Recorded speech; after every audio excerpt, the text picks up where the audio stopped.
الضحیٰ نام پہلے ہی لفظ والضحیٰ کو اس سورہ کا نام قرار دیا گیا ہے۔ زمانہ نزول اس کا مضمون صاف بتا رہا ہے کہ یہ مکہ معظمہ کے بالکل ابتدائی دور میں نازل ہوئی ہے۔ روایات سے بھی معلوم ہوتا ہے کہ کچھ مدت تک وحی کے نزول کا سلسلہ بند رہا تھا، جس سے حضور صلی اللہ علیہ وسلم سخت پریشان ہو گئے تھے اور بار بار آپ کو یہ اندیشہ لاحق ہو رہا تھا کہ کہیں مجھ سے کوئی ایسا قصور تو نہیں ہو گیا جس کی وجہ سے میرا رب مجھ سے ناراض ہو گیا ہے اور اس نے مجھے چھوڑ دیا ہے۔ اس پر آپ کو اطمینان دلایا گیا کہ وحی کے نزول کا سلسلہ کسی ناراضی کی بنا پر نہیں روکا گیا تھا، بلکہ اس میں وہی مصلحت کار فرما تھی جو روز روشن کے بعد رات کا سکون طاری کرنے میں کار فرما ہوتی ہے۔ یعنی وحی کی تیز روشنی اگر آپ پر برابر پڑتی رہتی تو آپ کے اعصاب اسے برداشت نہ کر سکتے، اس لیے بیچ میں وقفہ دیا گیا تاکہ آپ کو سکون مل جائے۔ یہ کیفیت حضور صلی اللہ علیہ وسلم پر نبوت کے ابتدائی دور میں گزرتی تھی، جبکہ ابھی آپ کو وحی کے نزول کی شدت برداشت کرنے کی عادت نہیں پڑی تھی۔ اس بنا پر بیچ بیچ میں وقفہ دینا ضروری ہوتا تھا۔ بعد میں جب حضور صلی اللہ علیہ وسلم کے اندر اس بار کو برداشت کرنے کا تحمل پیدا ہو گیا تو طویل وقفے دینے کی ضرورت باقی نہیں رہی۔ موضوع اور مضمون اس کا موضوع رسول اللہ صلی اللہ علیہ وسلم کو تسلی دینا ہے اور مقصد اس پریشانی کو دور کرنا ہے جو نزول وحی کا سلسلہ رک جانے سے آپ کو لاحق ہو گئی تھی۔ سب سے پہلے روز روشن اور سکون شب کی قسم کھا کر آپ کو اطمینان دلایا گیا ہے کہ آپ کے رب نے آپ کو ہرگز نہیں چھوڑا ہے اور نہ وہ آپ سے ناراض ہوا ہے۔ اس کے بعد آپ کو خوشخبری دی گئی ہے کہ دعوت اسلامی کے ابتدائی دور میں جن شدید مشکلات سے آپ کو سابقہ پیش آ رہا ہے، یہ تھوڑے دنوں کی بات ہے۔ آپ کے لیے ہر بات کا دور پہلے دور سے بہتر ہوتا چلا جائے گا اور کچھ زیادہ دیر نہ گزرے گی کہ اللہ تعالیٰ آپ پر اپنی عطا و بخشش کی ایسی بارش کرے گا جس سے آپ خوش ہو جائیں گے۔ یہ قرآن کی ان صریح پیشن گوئیوں میں سے ایک ہے جو بعد میں حرف بحرف پوری ہوئیں۔ اس کے بعد اللہ تعالیٰ نے اپنے حبیب صلی اللہ علیہ وسلم سے فرمایا ہے کہ تمہیں یہ پریشانی کیسے لاحق ہو گئی کہ ہم نے تمہیں چھوڑ دیا ہے اور ہم تم سے ناراض ہو گئے ہیں۔ ہم تو تمہارے روز پیدائش سے مسلسل تم پر مہربانیاں کرتے چلے آ رہے ہیں۔ تم یتیم پیدا ہوئے تھے، ہم نے تمہاری پرورش اور خبرگیری کا بہترین انتظام کر دیا۔ تم ناواقف راہ تھے، ہم نے تمہیں راستہ بتایا۔ تم نادار تھے، ہم نے تمہیں مالدار بنایا۔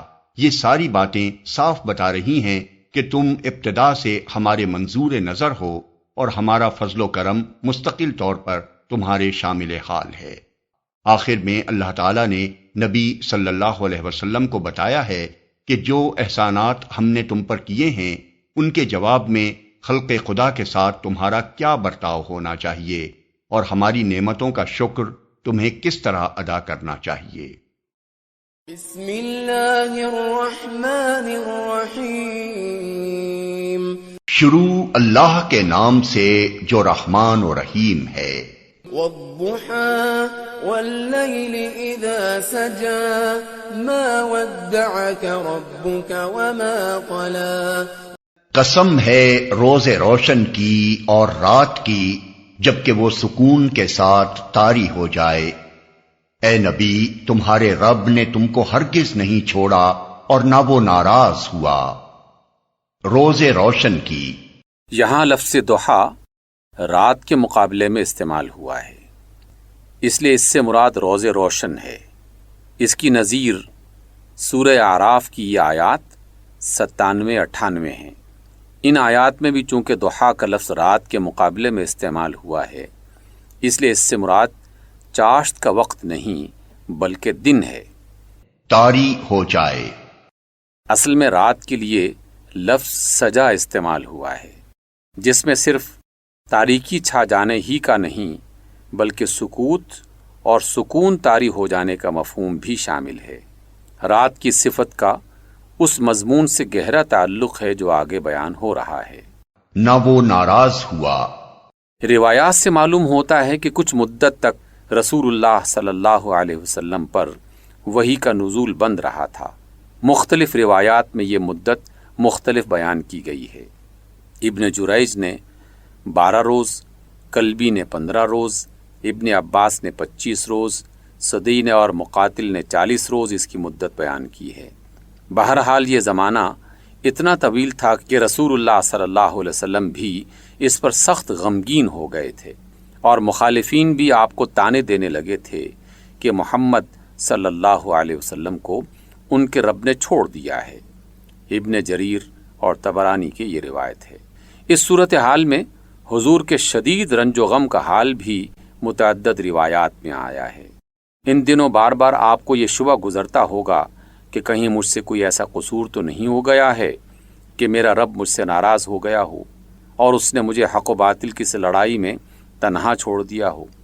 اسی کیفیت میں یہ صورت حضور صلی اللہ علیہ وسلم کو تسلی دینے کے لیے نازل ہوئی۔ اس میں دن کی روشنی اور رات کے سکون کی قسم کھا کر حضور سے فرمایا گیا کہ جس طرح دن کا روشن ہونا اور رات کا تاریکی اور سکون کے لیے چھا جانا کچھ اس بنا پر نہیں ہوتا کہ اللہ تعالیٰ دن کے وقت لوگوں سے خوش اور رات کے وقت ان سے ناراض ہو جاتا ہے، بلکہ یہ دونوں حالتیں ایک عظیم حکمت و مصلحت کے تحت طاری ہوتی ہیں، اسی طرح تم پر بھی کبھی وہی بھیجنا اور کبھی اس کو روک لینا بھی حکمت و مصلحت کی بنیاد پر ہے، نہ کہ اللہ کی رضامندی اور ناراضی کی بنا پر۔ اس کے علاوہ دوسری مناسبت اس مضمون سے اس قسم کی یہ ہے کہ جس طرح دن کی روشنی اگر مسلسل آدمی پر طاری رہے تو وہ اسے تھکا دے، اس لیے کہ ایک وقت خاص تک دن کے روشن رہنے کے بعد رات کا آنا ضروری ہے تاکہ اس میں انسان کو سکون ملے۔ اسی طرح وحی کی روشنی اگر تم پر پے در پے پڑتی رہے تو تمہارے اعصاب اس کو برداشت نہ کر سکیں گے، اس لیے وقتاً فوقتاً فترت یعنی نزول وحی کا سلسلہ رک جانے کا ایک زمانہ بھی اللہ تعالیٰ نے مصلحت کی بنیاد پر رکھا ہے، تاکہ وحی کے نزول سے جو بار تم پر پڑتا ہے اس کے اثرات زائل ہو جائیں اور تمہیں سکون حاصل ہو جائے۔ گویا آفتاب وحی کا طلوع بمنزلہ روز روشن ہے اور زمانہ فترہ بمنزلہ سکون شب۔ وَلَلْآخِرَةُ خَيْرٌ لَكَ مِنَ الْأُولَى وَلَسَوْفَ يُعْطِيكَ رَبُّكَ فَتَرْضَىٰ، اور یقیناً تمہارے لیے بعد کا دور پہلے دور سے بہتر ہے، اور ان قریب تمہارا رب تم کو اتنا دے گا کہ تم خوش ہو جاؤ گے، پہلے دور سے بہتر ہے۔ یہ خوشخبری اللہ تعالیٰ نے نبی صلی اللہ علیہ وسلم کو ایسی حالت میں دی تھی جبکہ بظاہر کامیابی کے آثار دور دور کہیں نظر نہ آتے تھے۔ اس وقت اللہ تعالیٰ نے اپنے نبی سے فرمایا کہ ابتدائی دور کی مشکلات سے آپ ذرا پریشان نہ ہوں، ہر بات کا دور پہلے دور سے آپ کے لیے بہتر ثابت ہوگا، آپ کی قوت، آپ کی عزت و شوکت اور آپ کی قدر و منزلت برابر بڑھتی چلی جائے گی اور آپ کا نفوذ و اثر پھیلتا چلا جائے گا۔ پھر یہ وعدہ صرف دنیا ہی تک محدود نہیں ہے، اس میں یہ وعدہ بھی شامل ہے کہ آخرت میں جو مرتبہ آپ کو ملے گا وہ اس مرتبے سے بھی بدرجہ بڑھ کر ہوگا جو دنیا میں آپ کو حاصل ہوگا۔ تم خوش ہو جاؤ گے، یعنی اگرچہ دینے میں کچھ دیر تو لگے گی لیکن وہ وقت دور نہیں ہے جب تم پر تمہارے رب کی عطا و بخشش کی وہ بارش ہوگی کہ تم خوش ہو جاؤ گے۔ یہ وعدہ حضور صلی اللہ علیہ وسلم کی زندگی ہی میں اس طرح پورا ہوا کہ سارا ملک عرب آپ کے زیر نگیں ہو گیا اور کلمہ لا الہ الا اللہ سے گونج اٹھا۔ لوگوں کے صرف سر ہی اطاعت میں نہیں جھک گئے بلکہ ان کے دل بھی مسخر ہو گئے اور عقائد، اخلاق اور اعمال میں ایک انقلاب عظیم برپا ہو گیا۔ پوری انسانی تاریخ میں اس کی نظیر نہیں ملتی کہ ایک جاہلیت میں ڈوبی ہوئی قوم صرف 23 سال کے اندر اتنی بدل گئی ہو۔ اس کے بعد حضور کی برپا کی ہوئی تحریک اس طاقت کے ساتھ اٹھی کہ ایشیا، افریقہ اور یورپ کے ایک بڑے حصے پر وہ چھا گئی اور دنیا کے گوشے گوشے میں اس کے اثرات پھیل گئے۔ یہ کچھ تو اللہ تعالیٰ نے اپنے رسول کو دنیا میں دیا اور آخرت میں جو کچھ دے گا اس کی عظمت کا تصور بھی کوئی نہیں کر سکتا۔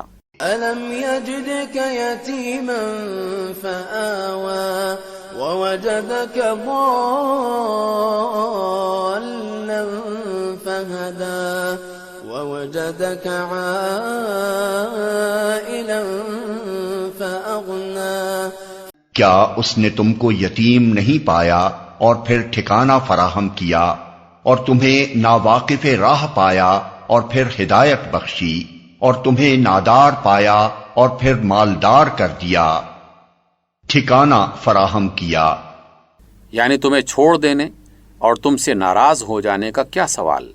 ہم تو اس وقت سے تم پر مہربان ہیں جب تم یتیم پیدا ہوئے تھے، یعنی تمہاری والدہ ہی نہیں بلکہ ان کے بعد تمہارے دادا نے اور پھر تمہارے چچا نے بھی تمہاری کفالت جس محبت و شفقت اور توجہ سے کی، کوئی باپ بھی اس سے زیادہ نہیں کر سکتا۔ ہدایت بخشی، اصل میں لفظ ضالن استعمال ہوا ہے جو ضلالت سے ہے۔ عربی زبان میں یہ لفظ کئی معنوں میں استعمال ہوتا ہے۔ اس کے ایک معنی گمراہی کے ہیں، دوسرے معنی یہ ہیں کہ کوئی شخص راستہ نہ جانتا ہو اور ایک جگہ حیران کھڑا ہو کہ مختلف راستے جو سامنے ہیں ان میں سے کدھر جاؤں۔ ایک اور معنی کھوئے ہوئے کے ہیں۔ اس درخت کو بھی عربی میں ضالہ کہتے ہیں جو صحرا میں اکیلا کھڑا ہو۔ ضائع ہونے کے لیے بھی ضلال کا لفظ بولا جاتا ہے۔ مثلا کوئی چیز ناموافق اور ناسازگار حالات میں ضائع ہو رہی ہو، غفلت کے لیے بھی ضلال کا لفظ استعمال ہوتا ہے۔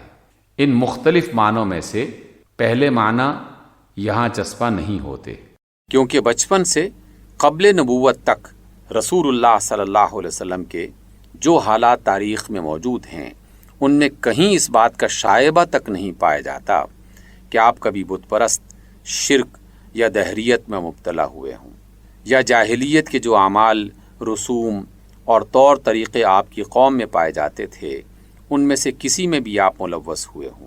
اس لیے لا محالہ ووجدک ضالا کہ یہ معنی تو نہیں ہو سکتے کہ اللہ تعالیٰ نے آپ کو عقیدے یا عمل کے لحاظ سے گمراہ پایا تھا۔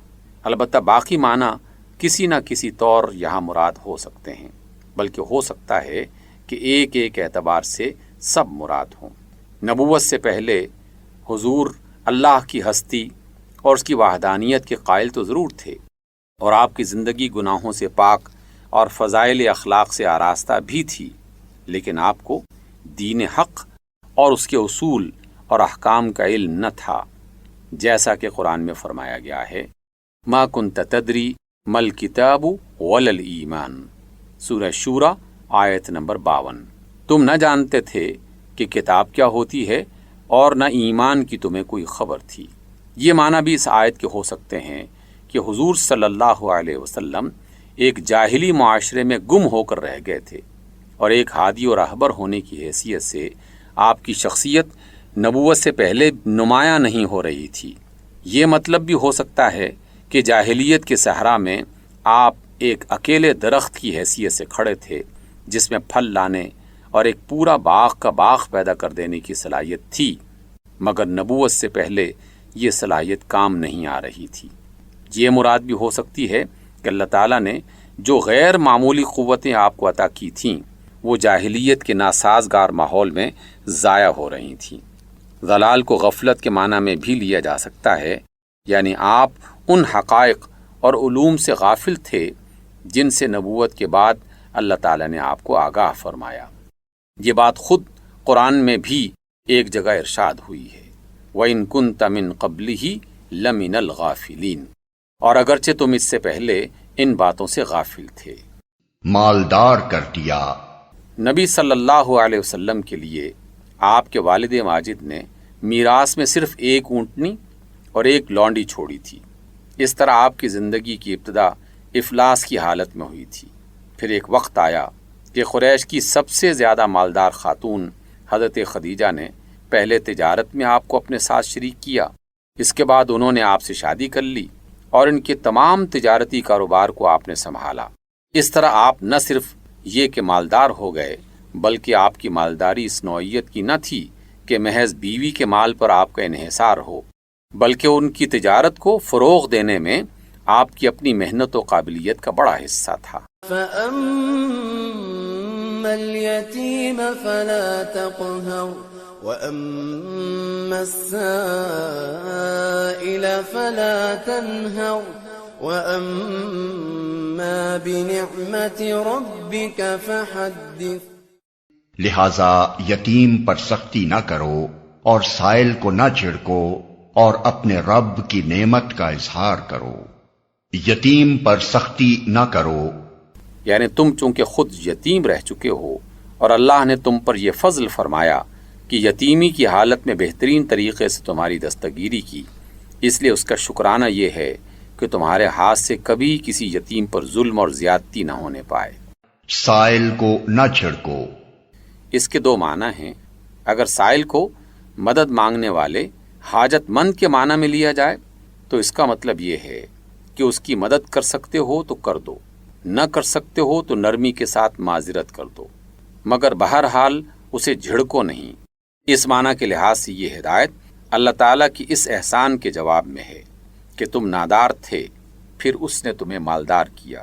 اور اگر سائل کو پوچھنے والے یعنی دین کا کوئی مسئلہ یا حکم دریافت کرنے والے کے معنی میں لیا جائے تو اس کا مطلب یہ ہے کہ ایسا شخص خواہ کیسا ہی جاہل اور اجڑ اور بظاہر خواہ کتنے ہی نامعقول طریقے سے سوال کرے یا اپنے ذہن کی الجھن پیش کرے، بہرحال شفقت کے ساتھ اسے جواب دو، اور علم کا ذام رکھنے والے بد مزاج لوگوں کی طرح اسے جھڑک کر دور نہ بھگا دو۔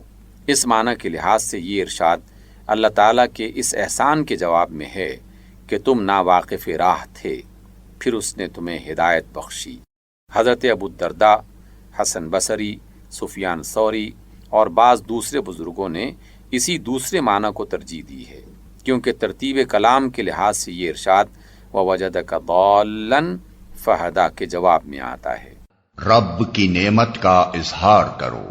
نعمت کا لفظ عام ہے، جس سے مراد وہ نعمتیں بھی ہیں جو اس سورت کے نزول کے وقت تک اللہ تعالیٰ نے اپنے رسول پاک کو عطا فرمائی تھیں، اور وہ نعمتیں بھی جو بعد میں اس نے اپنے ان وعدوں کے مطابق آپ کو عطا کیں جو اس صورت میں اس نے کیے تھے، اور جن کو اس نے بدرجہ اتم پورا کیا۔ پھر حکم یہ ہے کہ اے نبی، ہر نعمت جو اللہ نے تم کو دی ہے اس کا ذکر اور اس کا اظہار کرو۔ اب یہ ظاہر بات ہے کہ نعمتوں کے ذکر و اظہار کی مختلف صورتیں ہو سکتی ہیں، اور ہر نعمت اپنی نوعیت کے لحاظ سے اظہار کی ایک خاص صورت چاہتی ہے۔